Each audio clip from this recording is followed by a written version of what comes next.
சிங்கப்பெண்ணே சிங்கப்பெண்ணே அப்படின்னு யாராவது பாடினாங்கன்னா தரமான சிங்கப்பெண்கள் எங்க இருக்காங்க நம்ம தமிழ்நாட்டில் அப்படின்னு சொல்லிட்டு இந்த காணொலியை எல்லா பேருக்கும் காட்டுங்க. உண்மையாவே இப்படிப்பட்ட சிங்கப்பெண்களை வளர்த்த பெற்றோர்களுக்கு என்னோட மனமார்ந்த வாழ்த்துக்கள். பிள்ளைய ரொம்ப அற்புதமா வளர்த்திருக்கமா. நம்ம சிஎம் விஜய் என்ன சொன்னாரு, போதையில்லா தமிழ்நாடு உருவாக்குவேன் அப்படின்னு சொல்லி சொன்னாப்ல. ஆனா போதையில் தள்ளாடும் தமிழ்நாடு மாறிக்கிட்டு இருக்கு. பெண்கள், பள்ளி மாணவிகள் எல்லாருமே போதையை போட்டு தள்ளாடிக்கிட்டு அலப்புறையை கூட்டிட்டு இருக்காங்க. இதை சிஎம் விஜய் என்ன பார்த்தாருன்னா ரொம்ப ரொம்ப பெருமையாவும் சந்தோஷமாவும் இருப்பாப்ல.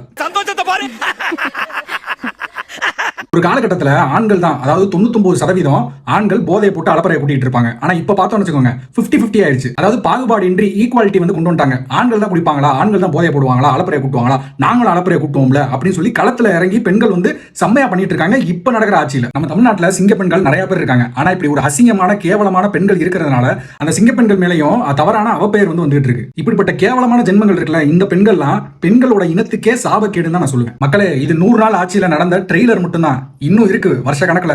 அதுல மெயின் பிக்சரை இன்னும் கொஞ்சம் நம்ம நிறையவே பார்ப்போம். நிறைய காணொலி வந்துகிட்டு தான் இருக்க போகுது. வெயிட் பண்ணி பாருங்க.